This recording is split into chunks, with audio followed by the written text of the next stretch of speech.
मालिनी अवस्थी से जुड़ी हुई ये बड़ी खबर है। अपनी मर्यादा मशहूर गायिका मालिनी पर जो झूठे आरोप लगे हैं, दरअसल पद्मश्री गायिका मालिनी का अपमान जो हुआ है, कांग्रेस आईटी सेल ने अपमान किया पांधी ने, गौरव पांधी, और उसके बाद से पलटवार किया मालिनी अवस्थी ने और तीखी प्रतिक्रिया दी। देश भर से मालिनी अवस्थी के साथ आवाज बुलंद हो रही है और माफी मांगने की बात हो रही है, लेकिन इस ट्वीट से किस तरह से विवाद हुआ मालिनी अवस्थी का, उसके बाद जोरदार पलटवार आया। और खुद ही हमारे साथ मालिनी अवस्थी जी इस वक्त जुड़ चुकी हैं, सीधा उनका रुख करेंगे। Malini Awasthi ji, Republic media network पर आपका बहुत स्वागत है। देश के दर्शक और देश के लोग आपके साथ खड़े हैं।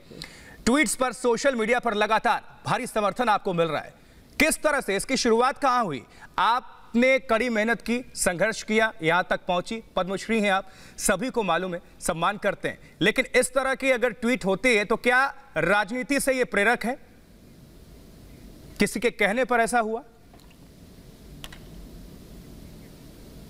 मुझे लगता है कि ये बात अब सभी समझ गए हैं कि इस प्रकार के प्रहार तभी होते हैं जब आपको कुछ और कहने को नहीं मिलता। तो सबसे आसान है एक झूठा नरगल आरोप लगाइए और दूसरे इंसान को आप वहाँ पर आघात पहुँचाने का प्रयास कीजिए जहाँ से वो हमेशा बचता है, यानी कि उसके परिवार पे प्रहार करिए।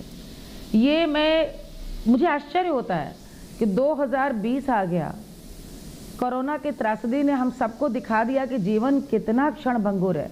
प्रवासियों की त्रासदी को पूरा देश देख रहा है, हर एक के मन में चिंता है कैसे वो अपने घर जल्दी जल्दी पहुंचे। इस समय में भी इंसान अपने राजनीतिक लड़ाई को इतनी घटियापन पे ले आएगा, मैंने कभी कल्पना भी नहीं की थी।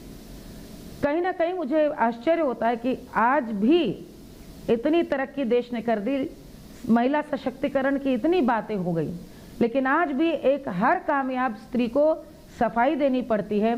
हर कामयाब स्त्री को वो कामयाब क्यों है, इसके लिए कहीं ना कहीं बैकफुट पे जाना पड़ता है, सिर्फ इसलिए कि लोग उसको प्रपंच पे न घसीटें, लोग उसको पर लांछन न लगाएं। लेकिन मैं अब नहीं सहूंगी।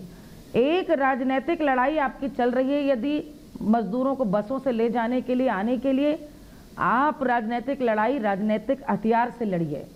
यदि आपको आपत्ति है मेरे पति से, क्योंकि वो पत्र मेरे पति के दस्तखत से गया था, तो वो अपना काम कर रहे हैं। मेरे पति एक बहुत जिम्मेदार, कर्तव्यनिष्ठ, इतने ईमानदार कि जिनकी मिसाल पूरे उत्तर प्रदेश की ब्यूरोक्रेसी में दी जाती है, और मुझे गर्व है कि मैं उनकी पत्नी हूँ, एक ऐसे अधिकारी की मैं पत्नी हूँ। आपको यदि उनसे कुछ भी राजनीतिक, अपने आप उधर बात कीजिए, मेरी तस्वीर लगाकर मेरे ऊपर व्यक्तिगत प्रहार करेंगे तो मैं जवाब दूंगी, और मैं इसलिए भी जवाब दूंगी क्योंकि ऐसे हर परिवार में जहां पर पति पत्नी को दोनों एक दूसरे के मान सम्मान को लेकर के आगे चले, हम दोनों एक ऐसे जुगल है।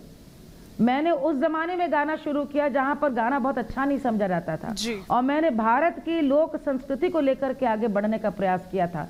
इस ट्वीट से स्पष्ट है, मैंने साफ साफ वहां लिखा कि या तो प्रमाण दें और नहीं तो वैधानिक कार्रवाई के लिए तैयार रहें।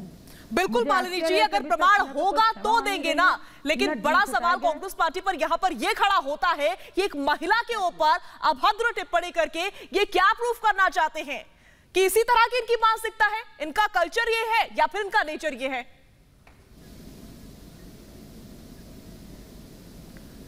सबसे बड़ी बात मैं ये कहना चाहती हूँ कि ये हम जो मेहनत का पैसा कमाता है ना, उसके पैसे की और उसकी मेहनत की उसका मोल वे नहीं समझ सकते जिन्हें खैरात में मिला है।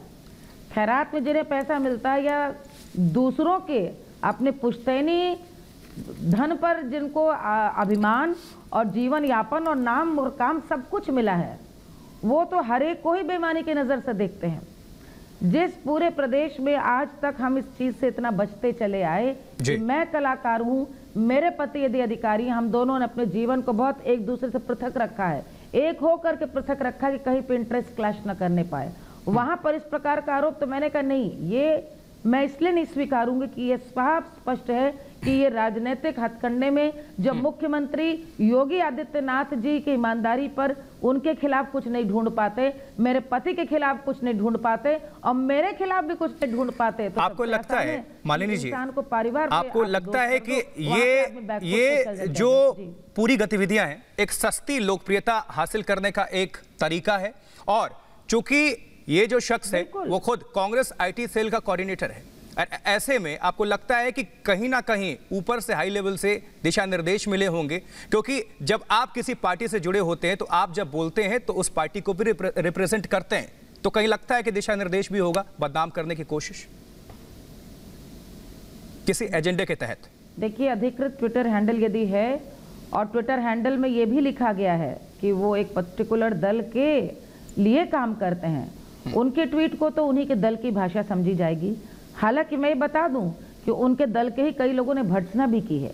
शर्मिष्ठा मुखर्जी जी, जो हमारे माननीय राष्ट्रपति, देश के बड़े लोकप्रिय राष्ट्रपति आदरणीय प्रणब दा की सुपुत्री हैं, उन्होंने कल ही इसकी भर्त्सना की थी और मेरे सपोर्ट में जी मालिनी जी, हमने देखा आपका ट्वीट, हमने देखा आपका जवाब, किस तरीके से आपने मुंहतोड़ जवाब दिया है और वो बिल्कुल सही है। हम आपके साथ खड़े हुए हैं, मैं खुद एक महिला होने के नाते आपके साथ खड़ी हुई हूँ। बहुत बहुत शुक्रिया हमसे बातचीत करने के लिए। इसी के साथ यहाँ रुक रहे हैं बहुत छोटे से ब्रेक के लिए।